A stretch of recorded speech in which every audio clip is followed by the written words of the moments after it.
Greetings, friends. What are you learning today that will help you better serve God? All right. I'm going to read to you from James chapter 4 today. What's the cause of war? Why is there so many murders? Why are there so many battles in the flesh? War can take place on various levels. World wars, national wars. We had a civil war within the nation back in the 1800s. We've had World War I, World War II, just in the last 100 years, the Korean War, Vietnam War, and all the rest of these wars. And so we got to get to the root of that. Let's see what the Apostle James has to say about this, okay? From whence come wars and fightings among you? Come they not hence, even of your lust that war in your members? You lust and have not, you kill and desire to have and cannot obtain. You fight and war and yet have not because you ask not. You ask and receive not because you ask amiss, that you may consume it upon your lust. Amiss means incorrectly, I believe, or you ask wrongly, in the wrong manner. Verse 4, you adulterers and adulteresses, know ye not that the friendship of the world is enmity with God? Whosoever therefore will be a friend of the world is an enemy of God. That's James chapter 4, 1 through 4. All right? So, I'm not a historian by any means. That's one of my weaker subjects, but I love history. I want to learn more. I always got B's in high school and college, for the most part. Although I got a C in history in college on I did a term paper on the religious background of Abraham Lincoln. That's a book title, not a term paper title. Way too broad, right? Anyway, it was an interesting write.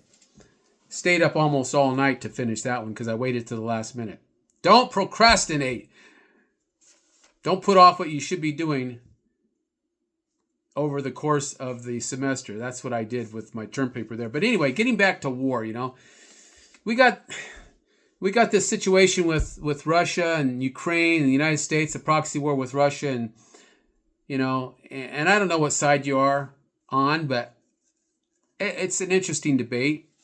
Putin warned us about trying to get Ukraine to join NATO, and that would be unacceptable, and we didn't listen to him. And so 750,000 Ukrainians are dead, Put yourself in Putin's position. He doesn't want missiles set up in Ukraine that could be fired into Russia, and I don't blame him. But I don't know the whole story, That's why we have these debates. Then you got Israel and the Palestinians over there, and most churches today are pro-Zionist. They support Israel like they can do no wrong, because they're God's chosen people, but they don't understand who Israel really is in the New Testament. Has nothing to do with your ethnicity. It's a spiritual Israel that God is concerned with, and the Apostle Paul, for the most part.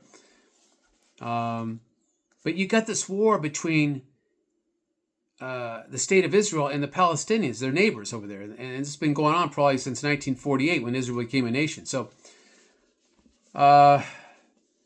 interesting debates, and I've listened to some of them. But, the bottom line is people lust for things that they want, and because they can't have them, they fight over them. Even to the point of shedding blood, even throwing fists and so on. A jealous guy, he gets jealous over his girlfriend because some other guy looks at his girlfriend the wrong way or his wife the wrong way, and he wants to hurt the other person, Ridiculous, isn't it? All right, so let me read what Matthew Henry says. Matthew Henry is one of my favorite commentators. This chapter speaks of a lust after worldly things as that which carried their division to a shameful height. The apostle here reproves the Jewish Christians for their wars and their lusts as the cause of them. The origin of their wars and fightings was not as they pretended, a true zeal for their country and for the honor of God. Their prevailing lusts were the cause of all. Their prevailing lust I wonder if that's not the cause today of Israel and their animosity toward their Palestinian neighbors, their lust to be in control over there, when they were scattered all over the place and then they were brought together. I'm not so sure by God, as so many people think, but with the help of the United States and Britain. But you can listen to Norman Finkelstein. He's a Jewish expert in international law, I believe, or international relations. He's got some interesting thoughts on the whole matter. So, what is shrouded under a spacious or false pretense for zeal of God and religion often comes from men's pride.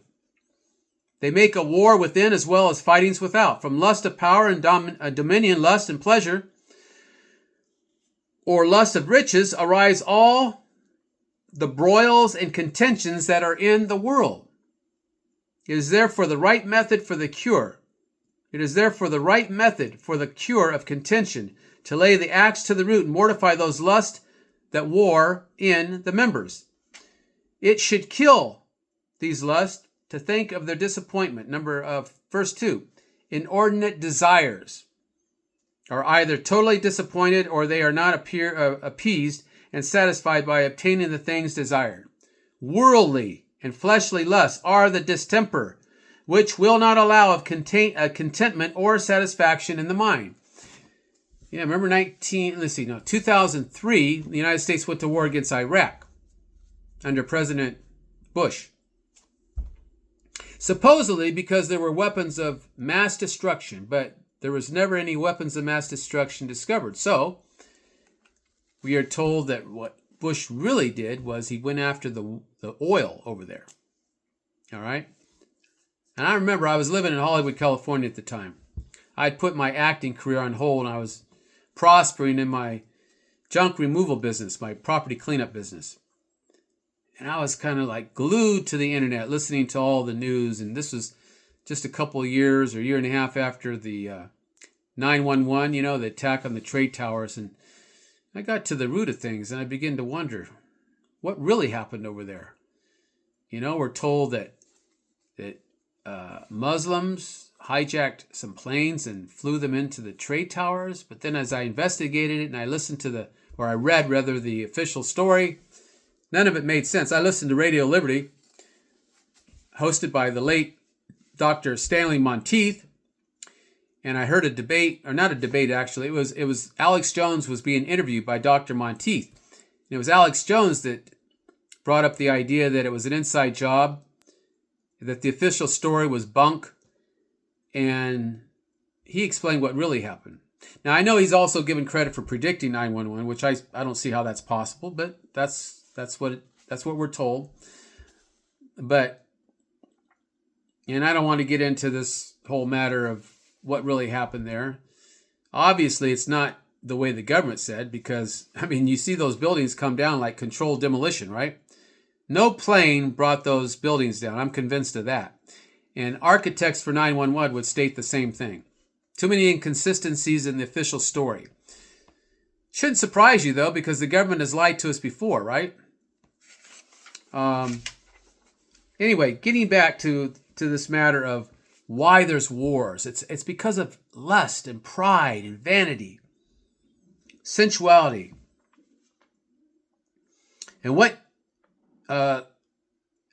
these are the things that you would serve by your successes and by your very prayers. Let me see. Let me get this in context. He says, pride, vanity, luxury, and sensuality are what you would serve by your successes and by your very prayers. You disgrace devotion and dishonor. You disgrace devotion and dishonor God by such gross and base ends, and therefore your prayers are rejected. They ask God to give them success in their callings and undertakings, not that they may glorify their heavenly Father and do good with what they have, but that they may consume it upon their lusts. When we speed not in our prayers, it's because we ask amiss. Either we do not ask for right ends or not in a right manner. When our prayers are rather the language of our lust than of our graces, they will return empty. Yeah, we are to pray according to God's will. We are to pray in the name. If we ask anything in the name of Jesus, or if we ask anything according to his will, he heareth us. So we're not going to go out and ask for something that would be contrary to the will of God. We're seeking vengeance on our enemy instead of praying for them, praying for their conversion, forgiving them, loving them. That doesn't mean you can't be angry, but we are not to murder them with our hatred. Now, David, I know in the Old Testament says, I hate them with a perfect hatred. And I often ponder what that means, a perfect hatred. Can we have a perfect hatred as Christians who are full of sin and pride and corruption? I suppose it's possible. David had it. But anyway, think about this. Think about this. The next time you are tempted to, do your neighbor in, or let's just say you're driving down the road and somebody rear ends you. I mean, that can cause somebody to get pretty upset. You see all this road rage. I see these videos on YouTube, people just going nuts. My wife and I were driving to see my mom one time, and we got rear-ended as we were on the 215 going south toward Paris, California. And this BMW rear-ended us. My wife was 5 months pregnant, and I had some very fast reactions, so I slammed on my brakes to avoid hitting the car in front of me. But the BMW behind me, I think that the female driver was texting or looking at her phone or something, and she didn't have as quick a reactions, and she rear-ended my Mercedes and totaled it. Actually, even though I was able to drive away from the accident, it was totaled. So, but some people would have got out of there and just, well, what are you going to do? Beat a girl up? Her boyfriend or her husband was right there. Not that I was afraid of him, but that's not my nature, But who knows? Who knows what I might have done under different circumstances. For example, if it was a guy and I'm driving and my daughter was injured and the guy was acting like an idiot, he wasn't humble, he wasn't sorry about what he did, I might pull the guy out and be tempted to hurt him, But that's why we have to walk humbly. We have to be considerate, think things through. Don't get emotional. All right? All right. Well, we do need a more peaceful world. And we should pray for our leaders and those in authority that we might lead peaceable lives so that we can continue getting the gospel out. Because really, we're just here for a short time, aren't we? God is busy bringing in his elect. And that's really the only purpose we're here. We are salt and light. But as you look around more and more, you wonder, where are the true Christians? Where are the true believers? God is bringing them home, calling them into heaven through death. Some of the great preachers are gone, I don't see too many around anymore.